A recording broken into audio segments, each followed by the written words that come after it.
another segment of Mastermind Monday, where we offer business advice, meditation techniques, and effective rituals for the proper generation of wealth. I'm your host, Phylecia Tarel-Anu, and we are here with our other host, Damon Rawls. Greetings, everyone. Greetings. So for today's show, we wanted to explore the topic of using spiritual sciences to achieve your goals. Brother Damon, did you want to begin with that? So I thought with this show, we talk about, since we're kind of at the end of the year, and people are kind of evaluating what they've done for the year and what they're going to do going into next year. Everybody's kind of on the goal setting trip. And so I thought that this would be a great show that we could set some techniques for goal setting and how to add in a little spiritual science to reach those goals.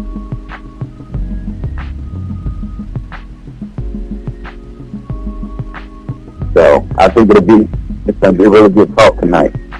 Wonderful. So have you started working on your goals yet? Have I started working on my goals yet? Somewhat. Well, yeah, of course. I've been working on them, but I'm trying to revamp to get more things focused, more things to prioritize so I can use my time efficiently. I start with small things like cleaning, like my room, my space, my home, like wherever I spend the most time. Because generally for me, how my environment looks is a reflection of how my mind looks. So if you come into my space and it's messy, that speaks to me being overwhelmed and just not being properly organized. Excuse me. And it may not be that I am reality extremely overwhelmed. It could possibly mean that I'm just not using my time efficiently. So now, when things start to pile up, it's like, oh my God, what am I doing? I've got so much to do. You know how people are always busy, but it's like they're not really getting anything done. We tend to fall into that trap where it's like, oh yeah, I'm always doing something, or you assume someone's always doing something. But they're busy, but not really being productive. So I try to always counterbalance that when I notice that's happening. And usually my environment becomes the first sign of it. So that's what I'm doing right now. First is to try to, to me, that still speaks spiritually. To me, that's that El Batala speaking to me. It's like, he's a purifying, he's a cleansing energy. And he's very good with that intellect, that thoughts is key with him. So when I'm, again, unorganized and I feel like it's just too much going on, and I just think I can't think straight until I get my environment properly, organized. So it's not a distraction technique where I'm like, oh, let me just clean instead of work. It's kind of like I need to do this, otherwise I'm gonna continue to just be a mess. So to me, that's come up for me before about it's come up in my readings, and where he's speaking to like having that confusion move from the mind by removing the confusion from my environment. And that includes, like, people just stuff things, underneath their beds or in their closet. It includes getting that stuff out. Because if you're sleeping on top of, boxes full of old documents that are unorganized, and you just stuff them under your bed. It could be under your bed neatly, but say you have all that information, all that energy underneath your bed. It's like you won't be able to get a good night's sleep. Like, all that stuff counts. So you gotta just, to me, it speaks to putting things in their proper place. So that's what I'm kind of doing first before I start tackling my goals. Because when I notice, when I start to think clearer, once I get my environment organized, then things start to make sense. And it can be the smallest things, and you don't realize it until certain things are removed from your environment. That could even be people, or just the negativity inside of yourself. And it's just like, why didn't I think of that? That's a simple idea, and I didn't think of that for months until I stopped doing this, or until I cleaned my environment. Everything was so clear now.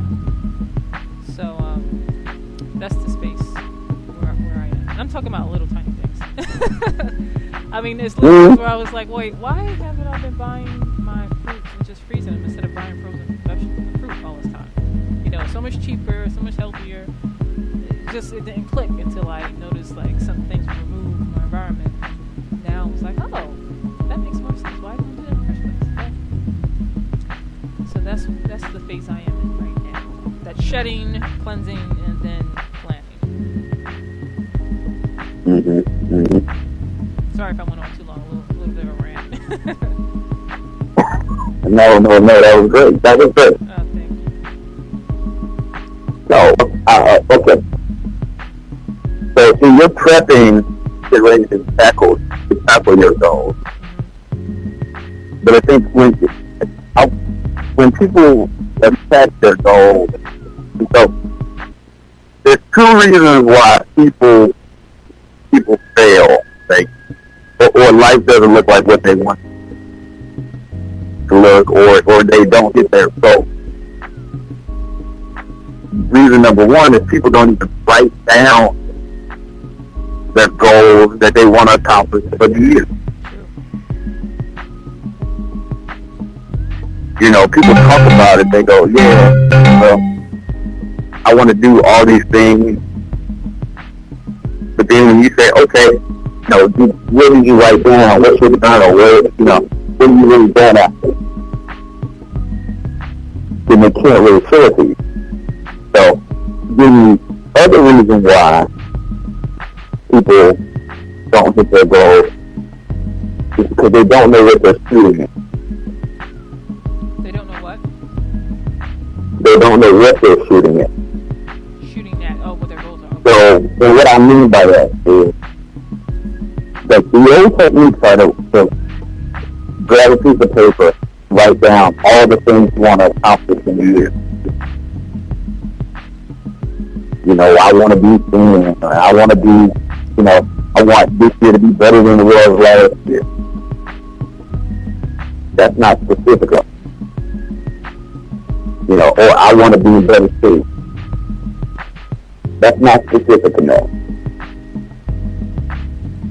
You know, you could say, I want to lose 10 pounds. But then to go deeper is to take that old technique of what they taught you back in the day of writing down all the things that you want to accomplish. Okay, so you take those things and then you look at the list and you say, okay, what's the most important? And then you pick the most important, the top 12 most important items on that list. And once you've gotten the 12 things that are most important, then you can break those down into 3. Like, what 3 things do I want to accomplish first? Then what's the next 3 things? And what's the next 3 things? And then look at the year. The year has 12 months. You're not going to go to one goal a month.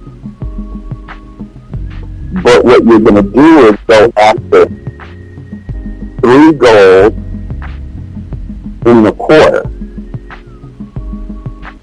So, quarter 1 of the year is January, February, March. So, you're not going to think about anything else on the list, but those first 3 things you said that you want to accomplish. And if you attack them in a 90-day spurt, then you have laser going after what you want. And it's easier to focus that way than it is to focus on a whole bunch of stuff on the list.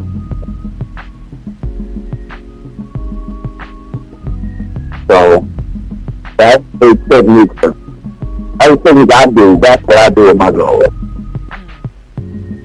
That's what I was about to say. How does that's it the work? technique that I use and technique that I teach. Okay. No, sorry to cut you off. I was just about to ask how well has that worked for you? Like, period. Well, it works because, and I'll tell you, here's the reason why it works. Because it's easy to focus on three things, right? Your mind can narrow it. Okay, these three things, to make them happen, I need to do X, Y, Z. So let's just say, I'm trying to think of a goal.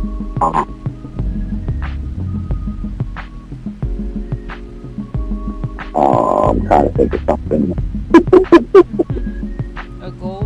What I was dealing with on my list. Okay. And lose 5 pounds in 30 days. Not that you know what I'm saying. Lose 5 pounds. Yeah. Right? Let's just say that. Okay. So if lose 5 pounds is on your list, do you think you can lose 5 pounds in 90 days? It's easy. 90 pounds, 5 pounds in 90 days is easy. Plus, it's not so huge that you can just say, alright, so it's 90 days, and you lose 5 pounds for the 3 months. How about I just lose 2 pounds a month? And you can monitor your eating and lose 2 pounds a month. And at the end of the 90 days, you're actually even better because you lost 6 pounds. When your goal is only 5. You see, it's not such a big normal task.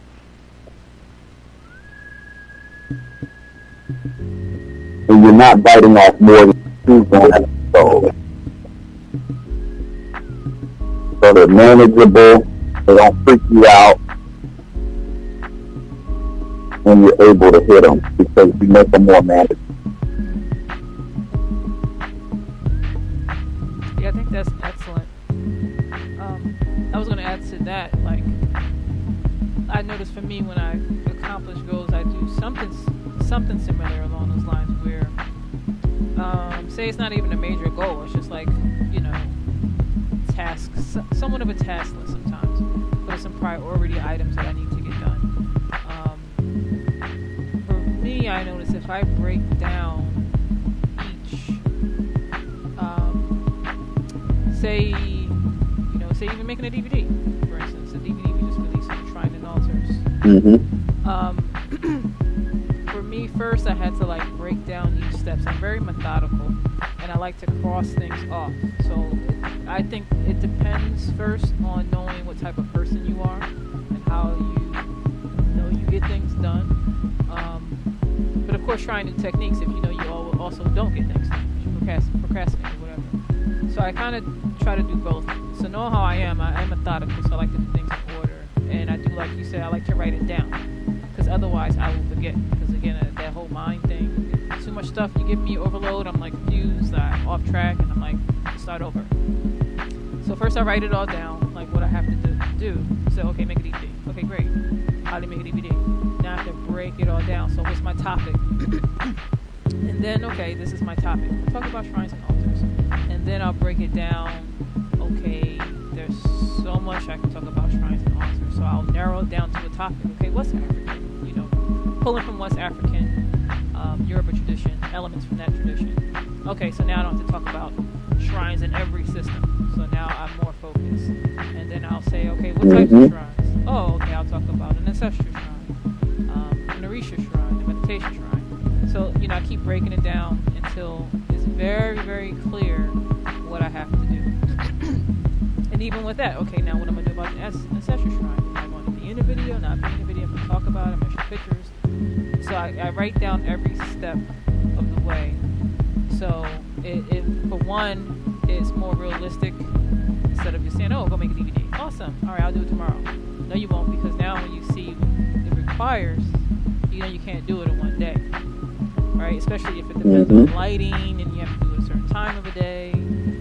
So all these things have to be taken into consideration. So for me, it's the one one is just gathering all the information I need to do something, and then I write it all down, put it in order, and then I start tackling it one by one, and I just, cross off that list. And then I put time frames to it.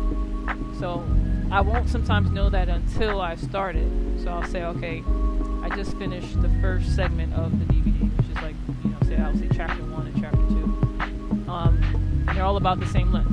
Chapter 1 was about the same length, chapter 2 is about the same length. So it takes me about 15 minutes to, speak each of these segments. So now I know, okay, to finish the whole thing, it's going to take me like 2 hours or whatever, however long it is. So even putting time frames next to it also helps, so you can know realistically if you can accomplish your goal, say in one day. Because I noticed, I think Chief did a show on procrastination, I believe it was. I forget the title sometimes, but he was teaching you how to similarly, like how to plan your day. And of course I learned all this from Chief, and I'm also like a planner too, so it's kind of in me, but I've been learning different methods because I kind of did things a little differently.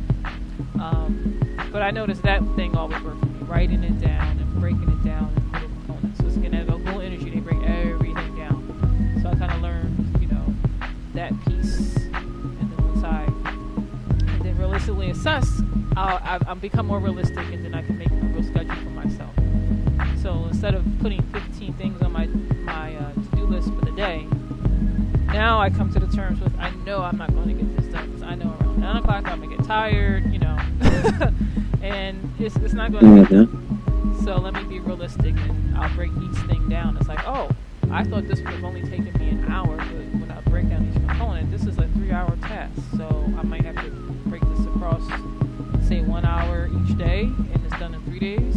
Or I do an hour and a half for 2 days, like whatever I have to do to get it done, but at least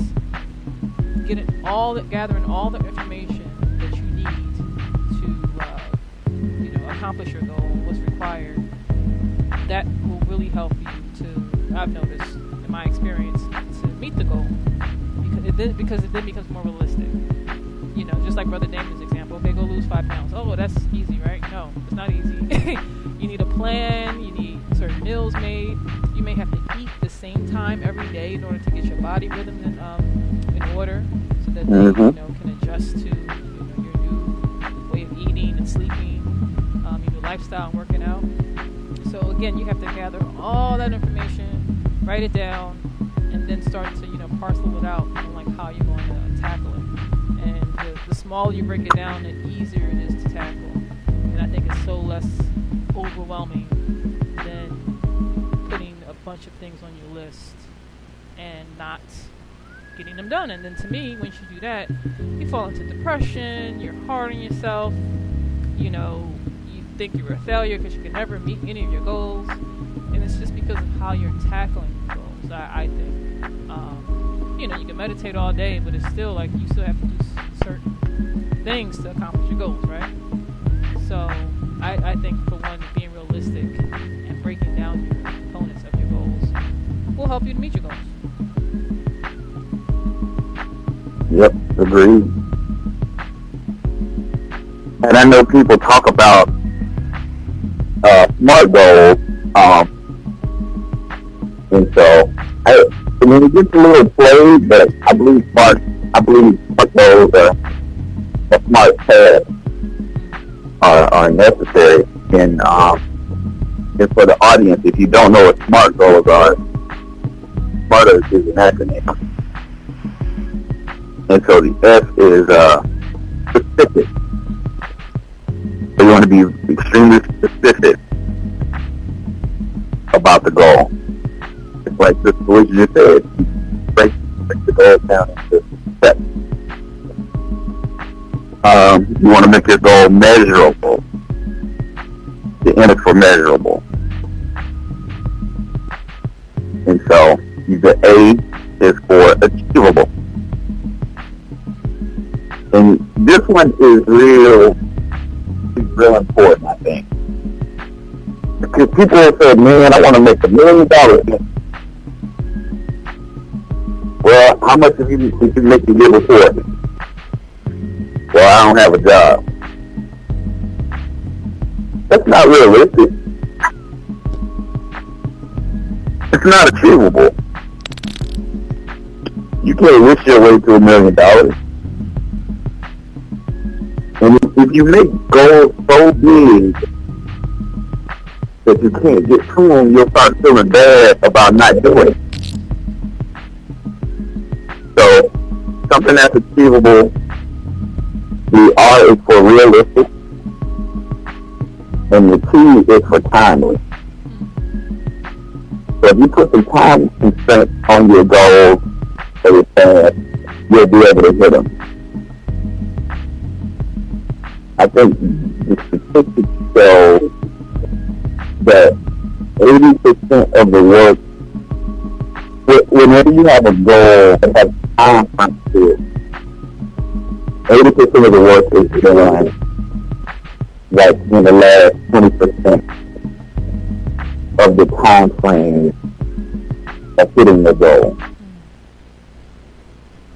So it kind of reminds me like when you were in school, you had to write a paper. You always ready to the last minute of the paper.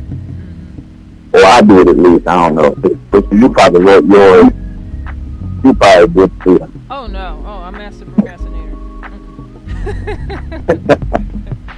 I remember having a class where the class was just a paper, and I would wait, same thing, maybe like 2-3 days before, and like, you have months to do it, why are you waiting the last minute? So that's a problem. Yeah, I've had to learn through planning and writing everything down, everything we're talking about now.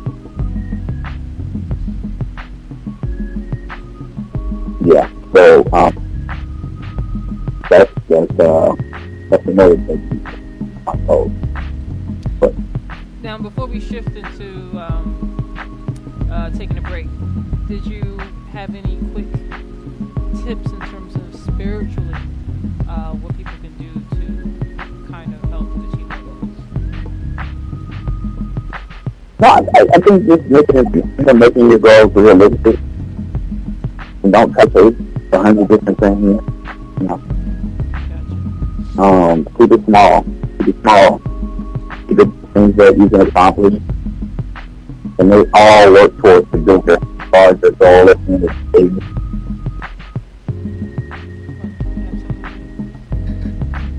Am I So, really that would be my only tip. Oh, I'm sorry. Am I really quick? Or the basics that we covered in several of our shows is, communing with spirit will help you, of course. And of course, like we just did a workshop on shrine and altars. And again, if you missed that, you can catch a snippet of it on Enlightenment Transformation. Just scroll down and look for the shrine and altar recap at Nicholas Brooklyn. And then that, of course, we talk about communing with your spiritual side, whether it's with yourself, with your soul, or with your spiritual guardians, like your ancestors, or the Orisha, whatever system that you're in, to kind of tap into that wisdom, to kind of, help you further whatever your plans are in the physical realm. Because again, they're there to help, but you still have to do the work. So you can't just go and meditate and like, okay, it's done. Like, no, you have to do the work too. So again, it's an assistance in helping you to achieve your goals, and even doing rituals. That's what we teach. Spirituality here. And again, a ritual can be anything like even brushing your teeth, right? Something you do every day to achieve a certain result. So whether you can give offerings to your guardian orishas or your ancestors, or again, whatever your practice is to kind of help you in this physical world. And again, it depends on what your expertise, your focus is. If you're something you feel your ancestors can help you better with because again they've walked, in our shoes, then you go to your ancestors. Or if it's like something where you need a lot of wisdom, because or I can't say the word specific focus, then I sometimes would recommend going to the Orisha, because that's what they're there for. So, and it definitely works. Like in the goals I have been working on, trust me, I'm down there in the shrines, doing the offerings, everything I can to kind of help me to reach my goals, because I think at least if you come to the point where you know you're not alone and you can tap into your spiritual guardians, because again, they are there waiting for you to call on them. And once you do this, you'll engage in a relationship where at a certain point things will just kind of always work themselves out. But you still do have to do the work. I can't emphasize that enough. You can't just, give a little rum and, some apples to Narisha and think that your problems are going to go away, So you do have to do the work, and sometimes they will teach you some spiritual lessons, So again, spiritually, I just think those are some other ways that you can achieve your goals. Let's take a quick break and we'll come right back. Now for Anu Nation announcements. As many of you may know, the tour is winding down. So be sure to catch us at our last self-actualization tour workshop of the year. It will be held at Black & Nobel Bookstore in Philadelphia on December 27th from 7 to 9 p.m. Now, it will be another powerful workshop presented by Chief Yuya called The Power of the 14 African Principles. So you definitely don't want to miss this one. Now, again, please RSVP well in advance so that you can let us know that you're coming. And, of course, you can do this by going to www.anunation.org/events. By now, you all should know that Chief has a new show called Chief Speaks. And it airs simultaneously on ET Radio, which is Enlightenment and Transformation Radio, as well as the High Frequency Radio Network. So please listen carefully. Now, if you want to just listen into the show, you can join us at, of course, blogtalkradio.com/enlightenment and transformation. Now, that is our network, so you are at the right place if you do call us there. However, if you want to speak with Chief, please call us on High Frequency Radio Network. Now, that number is 424-222-5250. Now, this is where you can call in with your questions. So, again, if you are in the queue on Enlightenment and Transformation Radio with your hand up, please be advised that no one is going to answer your question there. So definitely call the number. Again, it's 424-222-5250. Now, if you want to just listen in, that's perfectly fine. And you can just join us on Enlightenment and Transformation. And again, definitely call in everybody, because this is one of the few ways that you'll have to speak with Chief directly. So tune in. It's every Sunday at 11 a.m. Eastern Standard Time. Now, be sure to check out our online store at seduluhouse.com. There you will find some wonderful spiritual products and services. We just released a new book and DVD kit called Shrine and Altar. So there you can get some excellent gems in establishing and building your sacred space. And if you missed the Self-Actualization Tour, Chief just released his lecture DVDs from the tour. So definitely check it out for some powerful learning experiences. Now, there's another new product that we just released. Chief Yuya is offering monthly spiritual services. Now, this is not new. He does this in general, but now it's being open to everyone. Now, this is an excellent service that includes a monthly reading and spiritual work done on your behalf and your family as well, if that's something that you need. Now, this is an excellent service if you need spiritual guidance and insight and support in any situation. So again, to learn more, you can visit us at www.seduluhouse.com/store. Now, I will also be offering my Life Path readings at a discounted rate for a limited time only. So if you want to learn more about your purpose and how to open up your house of wealth, schedule a consultation with me again at the same site. It's www.seduluhouse.com/store, and Sedulu House is spelled SADULUHOUSE.com. And of course, if you have any customer service questions, please first visit our FAQ on seduluhouse.com. Now, if your questions cannot be answered there, then contact us at 1-800-ANU-LIVING, which is ANULIVING, or you can email us at questions@anunation.org. Now, back to our segment. Now for our business segment. Our topic for today is entrepreneurship and mental health. what spawned this topic was an article that I found online, which I thought was really interesting, and it was called "The Psychological Price of Entrepreneurship," and it speaks to a part of owning your own business that most people, I think, don't speak about publicly, because I guess when people have their own thing going on, they don't want people to know if they're struggling or that they're it's hard or whatever. Everyone wants to fake it till they make it and just make it seem like they're doing well. But again, if you are a true business person, you can like if you're going through this, someone else is going through it too. That it's hard versus being in a position if you're working for someone else than doing your own business. So sometimes, the business owner does everything. Their customer service, their accounts receivables, they are everything. They wash the cars if it's some type of car dealership situation, to making sales calls. So it can be a lot of stress on a business owner, whether you consider yourself an entrepreneur or not.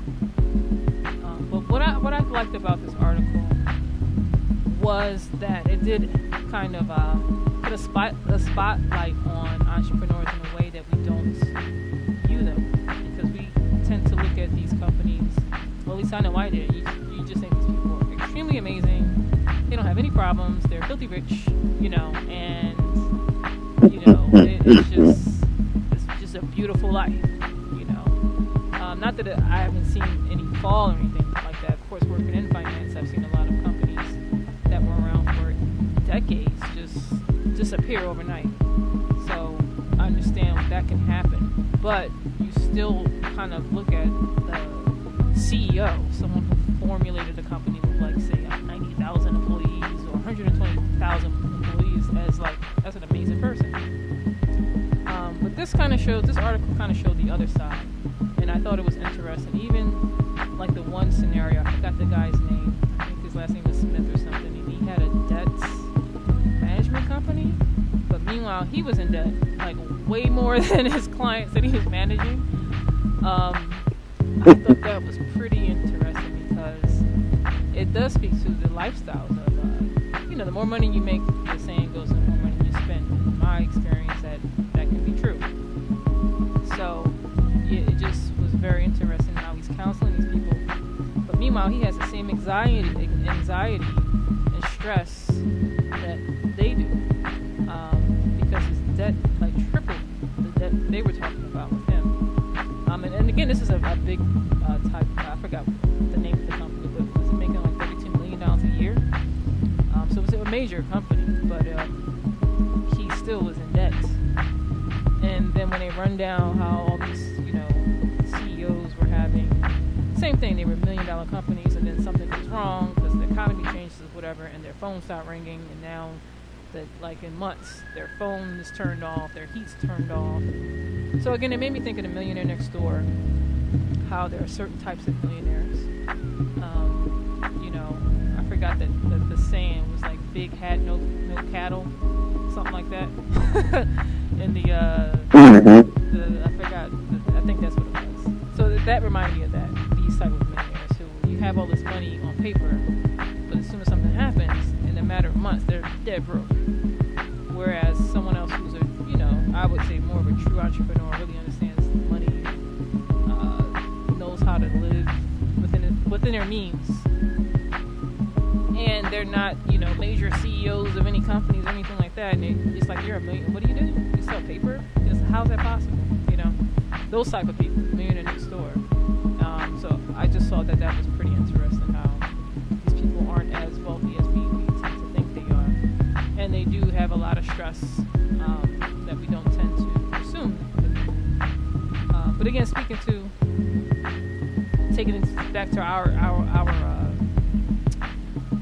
the business consultant phase, I guess.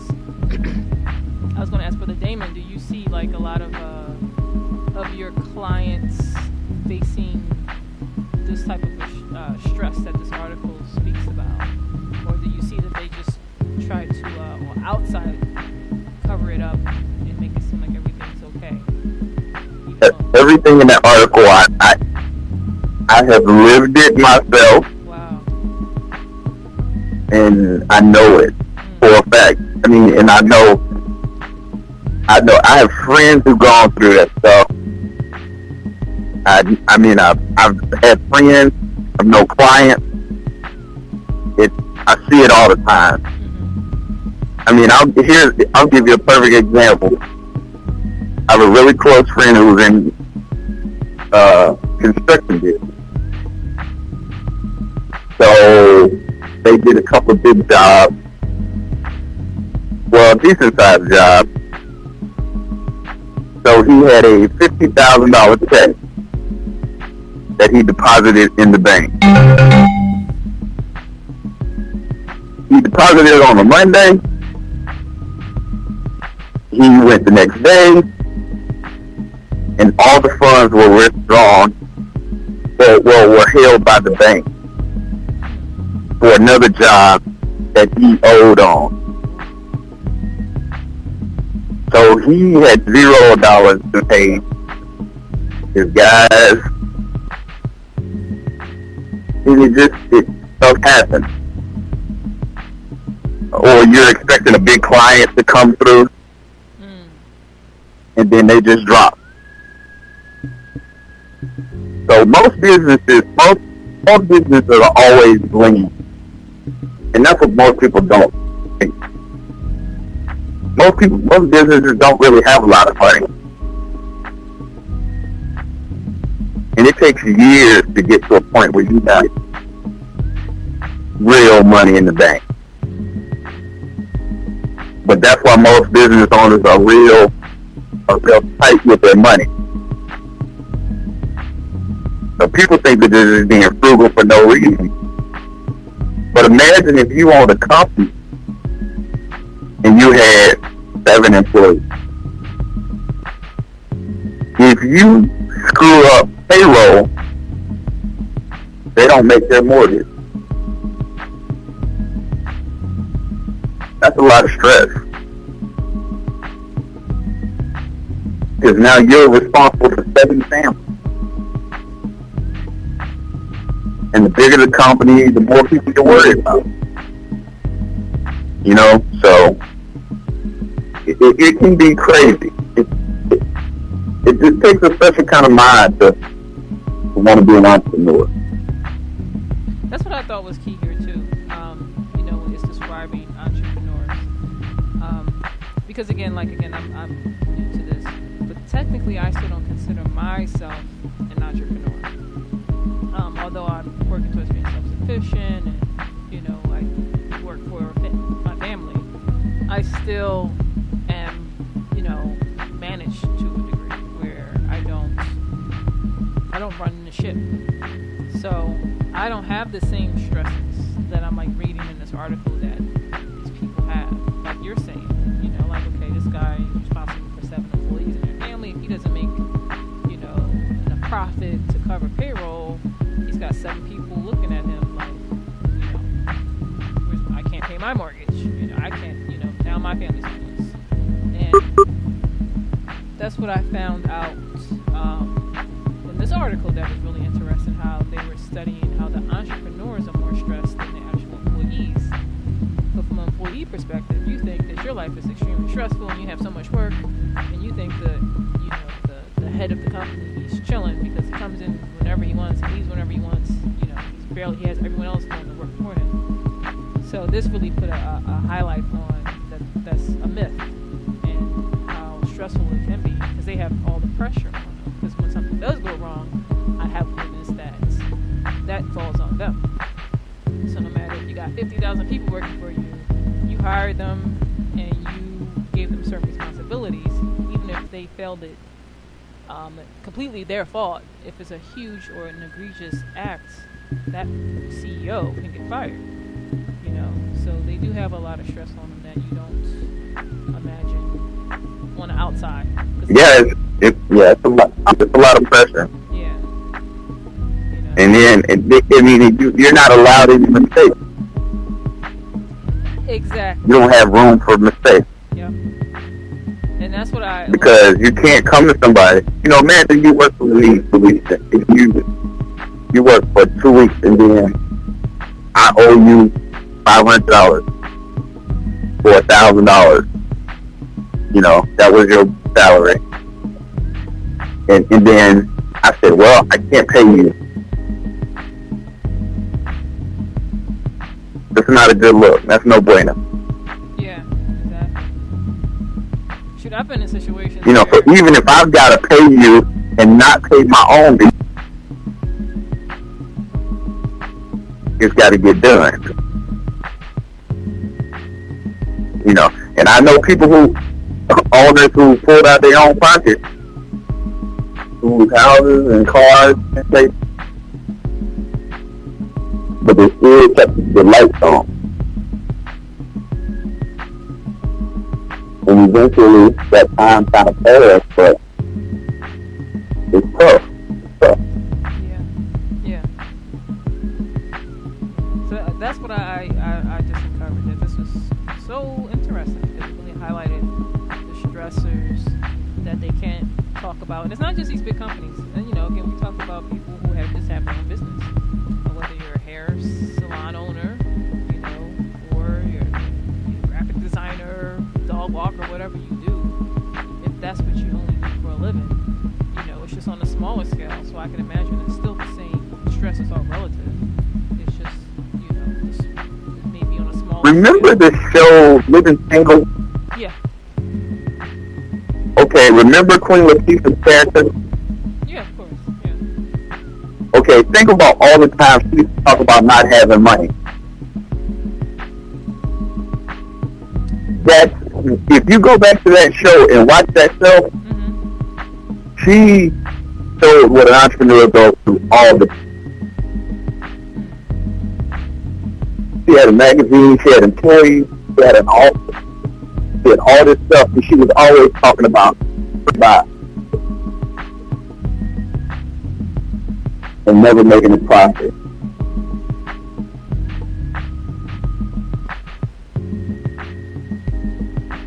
You have to go check that back out. It's tough. Yeah, it's a tough stuff, but it's your own. Yeah, exactly. And if you're willing to go through that just for a while, then next thing you know, you can feel something. Yep. And it feels good. Even the pain, I talk to people, and I was actually having this conversation with a guy the other day, and he said, Damon, I've had 17 years of hell, but it's better than any day that I had working for somebody else. Yeah, because it's like you created it. Yep. But I can see just striving towards just working with yourself, whether you are the head of, the mastermind behind everything, or again, like I would consider myself more of a manager, of work or tasks or components, more so than an entrepreneur who's the mastermind behind everything. But again, I do definitely believe in being self-sufficient and working for yourself over working for someone else. But I also do realistically see, especially in this article, how challenging it is. Again, here, like we do everything ourselves. We don't hire people, to do anything, for us. We try to be as self-sufficient as possible. Not saying that you don't ever. It's not a horrible thing to hire somebody else to do some work for you, but we do a lot of everything. Everything we chunk out is us. Graphic design to the videos, recording, everything. Customer service, accounts receivables, everything. It's us. So I can see how that's a lot, and you still feel like you need more hands, and it can be very, very stressful. And the same thing, it's like when you're doing all this, you still have to make a profit. So even if the pieces I touch and work on, that's my main concern. It's just like, this is a lot to make a profit. Gotta put so much in to make a profit. Where with an employee mind, an employer world, it's like, you don't think about that stuff. You get your little check, and you're good to go. You don't have to sell anything. You just do your little report, you get your check, you're good to go. And that check's the same every week. You need something done, you run over to the other department and get it done. Exactly. You know, all the resources are available. You don't have to worry about any of that stuff. You just sit down, do your little job description, and you're good to go. So that's the perk in that sense. If you know you're trying to debate between being an employee or working for yourself, it's just easier. But on the flip side, I'm learning that for me, I don't like when people have the option to tell me no. As in, no, you can't have this job. Or we're going to take it back because of this or that. I don't like that. Anytime that happens, I'm like, it drives me to want to do it myself. Or generate my own income, my own money. And that's like a new revelation for me in my latest experiences. So that's what I like about, I would say, being self-sufficient or becoming an entrepreneur or working for yourself, whatever you want to call it for you, is that no one can take that away from you. You know, so I just hate that interview. I hate job interviews. I do very well at them, but I just don't like that whole exchange. And it just seems like they think they have the power seat, they're going to grill you, and it's like, no, it's an exchange. I'm trying to see if I want to work here too, you know.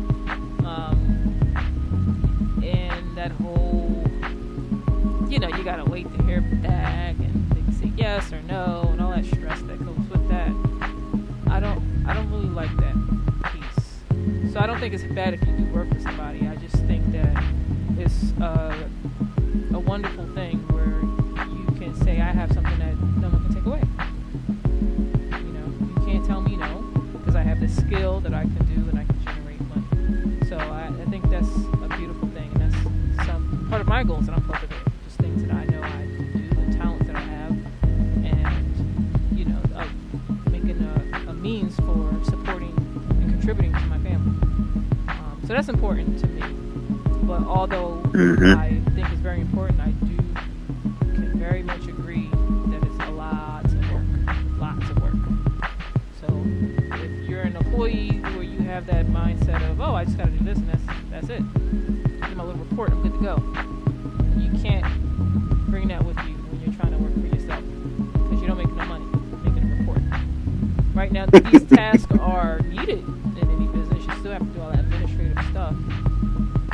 And, you know, it may cost a company, like you think they pay somebody to do that job, but now you have to do that job. You work for yourself, but that doesn't make any money. So you have to do that in addition to generating income, you know. So that's the part I find really interesting. It's like, wow, you have to still do all this administrative stuff, which takes a lot of time, but it doesn't make any money. So it's like, all right, it's like, well, you got to do everything. So I'm just really enjoying the experience. It can be very stressful, ups and downs, the emotions like I'm seeing in this article. Not to the degree, though, I've seen in this article where a few people in this article took their lives because they lost their companies. Now, to me, spiritually, I just feel like they're completely out of balance. Not to, you know, everyone has their own, you know, demons and trials and tribulations. So I'm not trying to belittle it, but I can only imagine that that's a horrible thing. I guess if you had $1 billion company, now you're homeless. That's an extreme. It's very extreme from one end to the other, right? Being rich, filthy rich, and then poor. But I think, again, what we're speaking about here, if you have a spiritual connection, you at least will have a glimmer of hope that there is light at the end of the tunnel, and that, you know, you can turn things around in a positive way and use that as a learning experience, as a lot of these entrepreneurs did. In this same article, there were some that just hit rock bottom after having millions, and that one guy, I liked a lot of his story. He said he would just play his guitar. He had nothing, you know, went from millions of dollars to the phone stopped ringing when the economy crashed, and, you know, he started playing his guitar, he stayed positive, and then he went back up, back to $1 million again. So I'm like, wow, I love stories like that. So, you know, I think it's just beautiful when you can learn from these experiences, no matter how tragic they can be, but to at least maintain that spiritual connection to get you through these tough times, I think is a key, so that you don't fall feels it, unfortunately.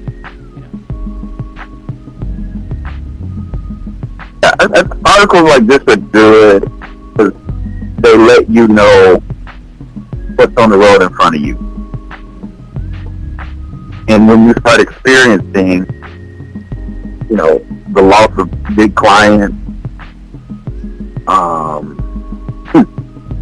missing it. A friend of mine just had some money embezzled from her company because she was going through a divorce, and she kind of turned her head, kind of wasn't in the public, not watching this stuff, and somebody saw it, the way that they presented it.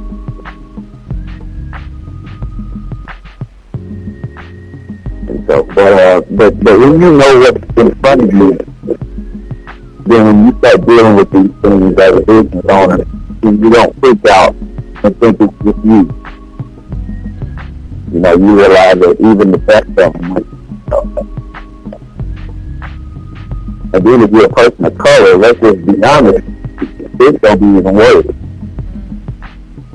Because you don't have the society framework to help out. You don't have the community help. So, that's a whole nother headache. Yeah. Sometimes that's probably why our companies go under, because we don't have the community help.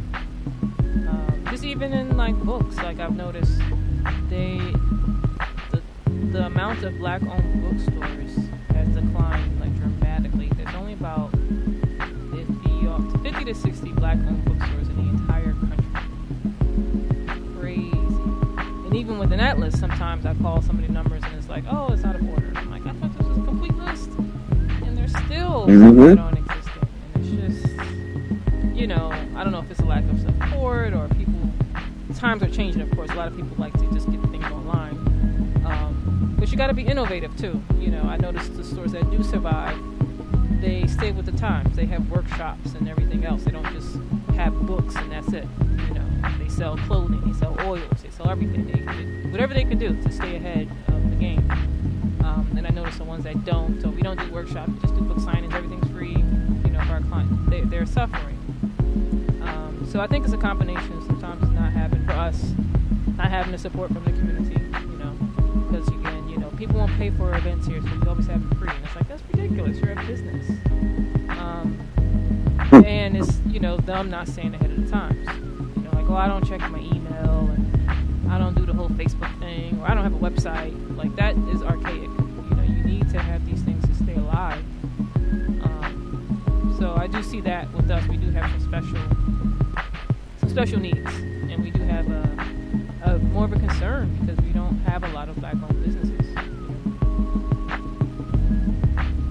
Yeah, and it's even tougher, Yeah. People go, you get those businesses and they go, well, why the price so high? Yeah. Well, the price is high because no one's supporting. So he can't, the store owner can't buy in bulk like they need to because the support isn't there. Yeah. It's an ugly cycle. So now, if they can't buy in bulk like they need to, and then their prices are too high. And then when you go, you demand your prices are higher than normal, everywhere else. But, it's a never-ending cycle because of the support is why the prices are so high.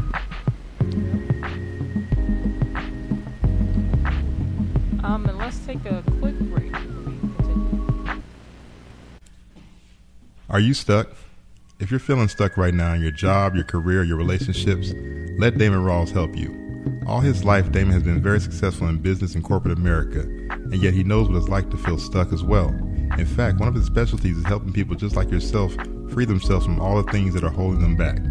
You see, over the years, Damon has perfected a neat little trick that he calls Find Your Inner Freak. It's the key to unlocking the secrets of personal success that are already there inside you, waiting to get out. He'll uncover your real strengths and your hidden weaknesses or blind spots. He'll even create a step-by-step, custom-tailored life plan that will enable you to get out of the rut you're in. You owe it to yourself to give this a try. Find Your Inner Freak is proven to help people from all walks of life. And since the cost is so low, you'd be foolish not to give it an honest try. Get started today for the low cost of $47. Contact Damon at 865-271-8021 or Damon at DamonRawls.com. Once again, that's 865-271-8021 or Damon, D-A-M-O-N, at DamonRawls, DamonRawls.com. And as always, if you have any questions, you can email us at mastermindsmonday@gmail.com with any questions related to spiritual guidance or business advice. And that's our show. See you next week. Peace. Peace. Now back to our segments. Before we close, Brother Damon, did you have anything else to add to the entrepreneurship? No, well, I guess I'll leave it. It's a tough journey, but a fulfilling journey. Oh. So, Absolutely. that's my words of wisdom. And for me, I believe it's similar. It's the same thing, but again, just speaking to the topic of this article, it spoke to the mental health. Again, the tips I can recommend for that, whether you're an entrepreneur or anything, if you have a high pressure life, is to balance it out with your spirituality, staying connected to that, whatever you do. Again, not to be religious about anything, but just taking the time to nurture yourself, even if it's an hour a day, just to sit down in the chair and relax and breathe or meditate, think, just to decompress. Just find those moments that you can do that, no matter what your profession is. You just have a high pressure life. I think that's key, because again, that was the theme in this article, that they didn't take care of their health. So that, on top of all the pressure in their roles, just affected them negatively with their emotions and their outlooks. And again, some of these people took their own lives because their companies went down. So to fight that, I would highly recommend having that spiritual connection, and doing whatever you can do to find that time to nurture yourself. Whether you work out, move in meditation, driving, running, whatever it is that you do to balance yourself out. Definitely do it. Just find the time, because one thing I learned, even in myself, people that are workers, they don't take time out for themselves. That's just a theme across the board. They'll work to 2, 3, 4 in the morning and won't take 1 hour to kind of just decompress. When you watch a movie or something, just do something to walk away from your work for a little bit, because that was a key theme I did really enjoy in this article, where the author was advising for them to not let their work become who they are. Because some of these people didn't realize until they lost their companies that, oh wow, I have a wife, I have kids, I have a dog, I have all these, I have a family. That they're working for their family, but they just lose sight of it because they're just so, heavy into their work. And that's their world. And they don't realize that's not your world. And then sometimes, again, like we learn in spirituality, your soul creates these experiences. So maybe that soul took these companies away from them so they can see other things that were really important in their lives, and not that company. And then, like some of them did, once they learned that lesson, they got it back. But they had a more balanced perspective when they came back into their wealth. So I think that's just very, very, very key. Kind of balancing out your